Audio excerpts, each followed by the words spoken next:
Hey guys, welcome to my channel numerics maths classes. तो guys, आज हम solve करने वाले हैं एग्जांपल 7 एंड 8 ऑफ एक्सरसाइज 6.3। तो गाइस, वीडियो स्टार्ट करने से पहले मैं आपको एक रिक्वेस्ट करना चाहूंगी। प्लीज अगर आपने मेरे चैनल को सब्सक्राइब नहीं किया है तो अभी जाके इसे सब्सक्राइब कर लें, क्योंकि अपने आने वाली वीडियोज में मैं एक इम्पॉर्टेंट सीरीज लाने वाली हूँ इम्पॉर्टेंट क्वेश्चंस की, एमसीक्यूज की, plus CBSE sample paper and last year paper के सॉल्यूशन की। तो आपको अगर उनका अपडेट चाहिए तो आपको सब्सक्राइब करना होगा। So please subscribe my channel. तो चलिए स्टार्ट करते हैं। Example 7। A girl of height 90 centimetre is walking away from the base of a lamp post. एक लैम्प पोस्ट है, ठीक है, एक लैम्प पोस्ट है और एक गर्ल है, ठीक है, एक लैम्प पोस्ट और एक गर्ल है। जो गर्ल है वो लैम्प पोस्ट से दूर जा रही है। कैसे जा रही है?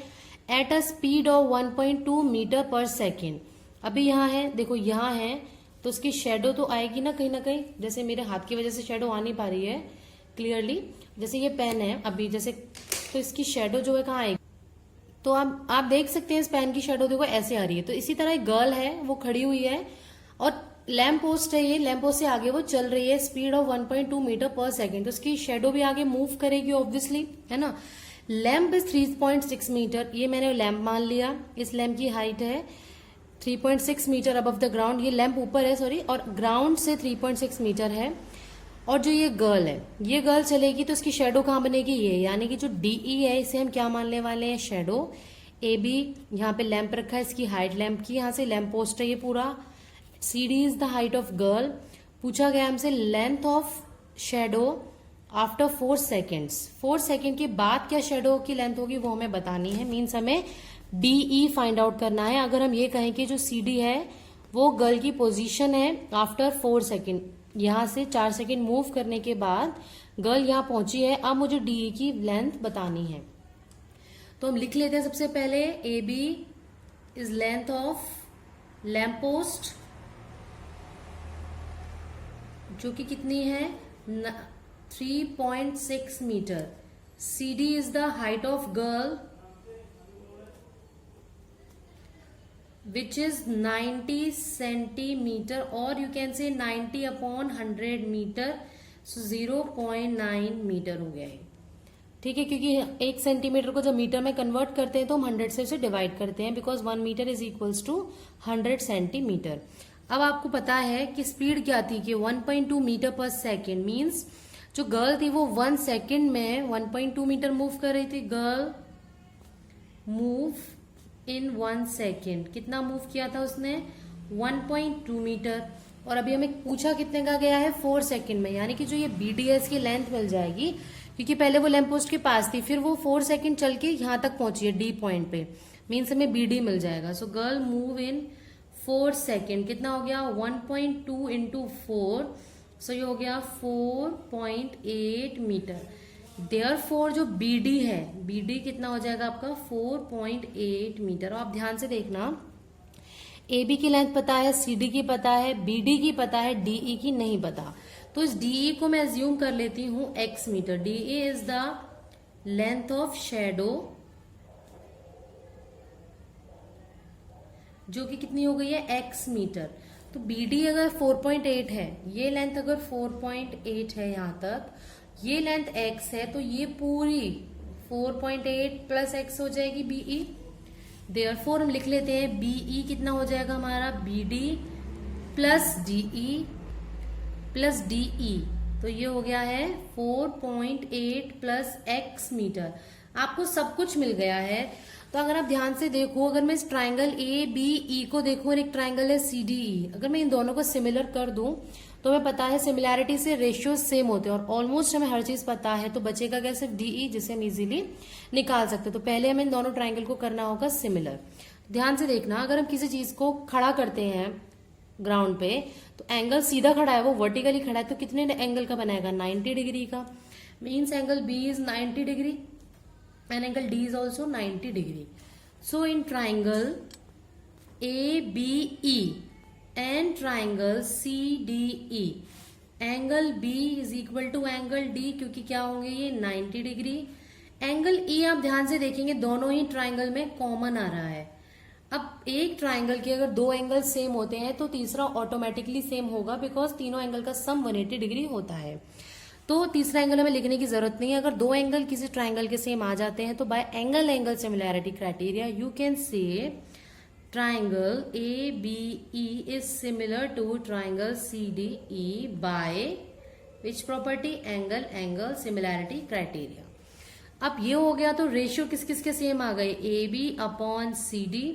हमें रिक्वायरमेंट इनकी है, इन लेंथ की है, इनकी और बेस वाले की, इसकी नहीं है। जो हाइपोटेनस बन रहा है इसकी नहीं है जरूरत, तो हम इसे नहीं लिखेंगे। हम लिखेंगे AB/CD एंड BE/DE, BE/DE। अब सबकी वैल्यू आपको ऑलरेडी पता है, सब पुट कर देंगे। AB की वैल्यू कितनी थी 3.6, तो यहाँ आ जाएगा 3.6 अपॉन CD की वैल्यू थी 0.9 इज इक्वल्स टू BE की वैल्यू कितनी थी 4.8 प्लस x अपॉन DE कितना था x। पॉइंट से पॉइंट कैंसिल, 9 4 जा 36, क्रॉस मल्टीप्लाई करेंगे तो ये हो जाएगा 4x is equals to 4.8 plus x को धर ले आएंगे, 4x minus x is equal to 4.8, ये हो गया 3x इज इक्वल टू 4.8, यानी कि आपके x की वैल्यू आ गई है 4.8 अपॉन 3, तो कितना हो जाएगा ये 1.6। यानी कि लेंथ ऑफ शेडो कितनी आ गई है आपकी, सब चीजें मीटर में थी, यानी कि length of shadow is 1.6 metre. Girl की लेंथ थी, गर्ल की हाइट थी 0.9, उससे कितनी ज्यादा बड़ी आ गई हमारी 1.6 मीटर लेंथ ऑफ शेडो आ गई है आफ्टर 4 सेकेंड। कितने भी सेकंड में एग्जाम में अगर टाइम चेंज कर देता है तो आपको करना कुछ नहीं है, जो ये स्टेप हमने 4 सेकेंड लिखा था इसे अब जितना भी टाइम दिया जाएगा उससे सॉल्व कर सकते हैं। तो चलिए स्टार्ट करते हैं next example, example 8। Next example में दिया हुआ है in given figure CM and RN are respectively the medians of triangle ABC। ABC triangle में तो CM मीडियन है एंड ट्राइंगल PQR में RN मीडियन है, और आपको गिवन है the triangle ABC is similar to triangle PQR। तो जो गिवन है सबसे पहले वो लिख लेते हैं जल्दी से कि एक तो triangle ABC first thing is similar to triangle PQR and the second one is that CM and RN are medians. अब आपको पता ही होगा मीडियंस होता क्या है, फिर भी मैं एक बार रिवाइज करा देती हूँ मीडियन क्या होता है। अगर किसी ट्राइंगल में हम इस तरह से लाइन ड्रॉ करें कि जो ये लाइन जिस पे गिरती है, जिस पे ड्रॉ होती है, बेस जो होता है इसका, उसको ये 2 इक्वल पार्ट्स में डिवाइड कर देती है। मींस ABC में अगर मैं बोलूं AD मैंने एक मीडियन ड्रॉ किया, मींस अगर टोटल BC की लेंथ 4 सेंटीमीटर है तो 2 इक्वल पार्ट में डिवाइड किया तो ये भी 2 हो जाएगा और ये भी कितना हो जाएगा 2।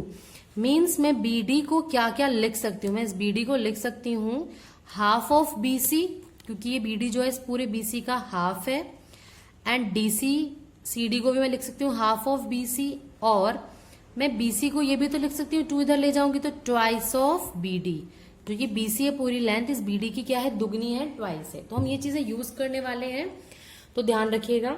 अब मुझे शो करना है ये ट्राइंगल, अब मुझे ये चीजें गिवन है तो ऑब्वियसली इनकी हेल्प लेनी होगी। सबसे पहले हम देखते हैं triangle ABC similar to triangle PQR। Triangle ABC similar to triangle PQR है, तो जो जो चीजें हमें सिमिलैरिटी से मिलती है फटाफट लिख देते हैं। पहली बात AB अपॉन PQ, क्योंकि साइड्स का रेशियो सेम होता है। AB upon PQ is equal to AC upon PR is equals to BC upon QR, और रिस्पेक्टिव एंगल्स भी इक्वल होते हैं, मतलब A के सामने P है and angle A is equal to angle P, angle B is equals to angle Q के, और एंगल C इक्वल होगा एंगल R के। अब ध्यान देना, अभी मैंने बताया कि जो मीडियन होता है सामने वाली लाइन को 2 इक्वल पार्ट में डिवाइड कर देता है। मीन्स आपका AM और MB इक्वल है, तो मैं इस AB को ट्वाइस ऑफ AM या MB लिख सकती हूँ, ना। अभी बताया था ना BC को मैं दुगना लिख सकती हूँ BD का, इस BD का, तो यानी कि मैं इस AB को दुगना लिख सकती हूँ AM का। Why AM, why not BM? क्योंकि इस ट्राइंगल में हमें AMC की जरूरत है, यानी कि ये वाला ट्राइंगल मुझे शो करना है PNR के, इसके, यानी कि मुझे इसकी रिक्वायरमेंट है, ना कि इस वाले की। तो हम क्या करने वाले हैं, इसको कंसिडर करेंगे, एक तो AB अपॉन PQ को, और दूसरी लेंथ क्या लेंगे हम AC अपॉन PR, इसी की जरूरत पड़ेगी हमें, AC अपॉन PR की। ना AB को मैं लिख सकती हूँ twice of AM upon twice of PQ को क्या लिख सकते हैं बेटा, PQ को लिख सकते हैं twice of PN, twice of PN is equal to AC upon PR। 2 से 2 cancel, A M upon P N is equal to, अब ध्यान देना इन दोनों ट्राइंगल्स में, A M upon P N is equal to A C upon P R. अब ये दोनों साइड्स हैं, इनका कॉरेस्पॉन्डिंग ये वाला एंगल अगर इक्वल हो तो साइड एंगल साइड से ये दोनों ट्राइंगल सिमिलर हो जाएंगे। ये ऑलरेडी इक्वल दिया हुआ है, angle A is equal to angle P and angle A is equal to angle P, therefore triangle A M C similar हो जाएगा ट्राइंगल पी एन आर के। फर्स्ट पार्ट इज डन, किससे हुआ? By side angle side similarity criteria.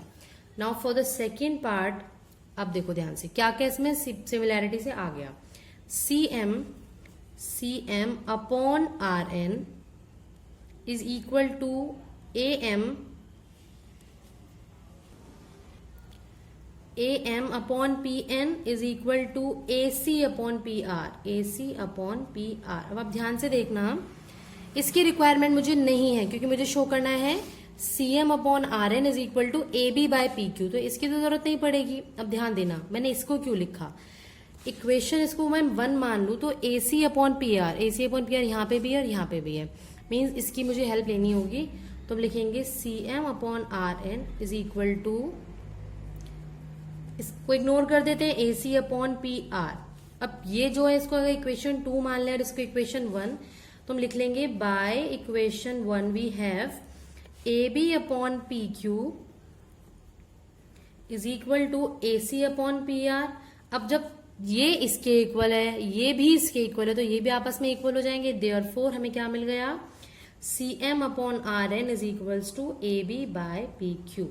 और third part में क्या show करना है आपको, triangle C M B and triangle R N Q. अब आप ध्यान से देखेंगे तो सी एम बी कौन सा ट्राइंगल है, सी एम बी ये वाला ट्राइंगल है एंड आर एन क्यू ये वाला ट्राइंगल है। तो अब ध्यान से देखना, ये बिल्कुल इसी के जैसे तो शो कर देंगे हम, जैसे ये किया है वैसे ये वाला कर देंगे। अब इसमें क्या क्या आएगा देखो, एक आपके पास ये वाला एंगल और ये वाला एंगल ऑलरेडी इक्वल है क्योंकि बी क्यू के इक्वल ऑलरेडी गिवन था।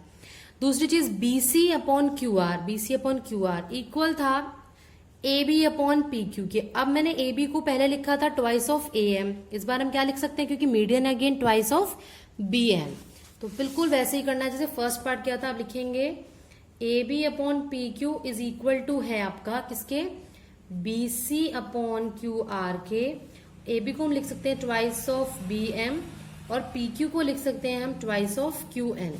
ये बी एम और ये क्यू एन, ये लिख लिया B C upon Q R के। 2 से 2 कैंसिल एंड आपके पास दूसरी चीज क्या आती है, angle B is equal to angle Q. Therefore जो आपके ट्राइंगल हैं कौन से सी एम बी, वो सिमिलर हो जाएगा ट्राइंगल आर एंड क्यू के by side angle side similarity criteria. तो ये हो गया हमारा एग्जाम्पल 8 भी खत्म। तो नेक्स्ट वीडियो में डिस्कस करेंगे इसके एक्सरसाइज के क्वेश्चन। अगर इनकेस कोई अब तक कोई डाउट है तो आप उसको कमेंट सेक्शन में कमेंट करके पूछ सकते हैं। और मैंने डिस्क्रिप्शन बॉक्स में सारे चैप्टर्स के लिंक दे दिए, तो अगर आपको आगे वाले चैप्टर्स का देखना हो कुछ तो आप उसमें देख सकते हैं। Bye bye, thank you.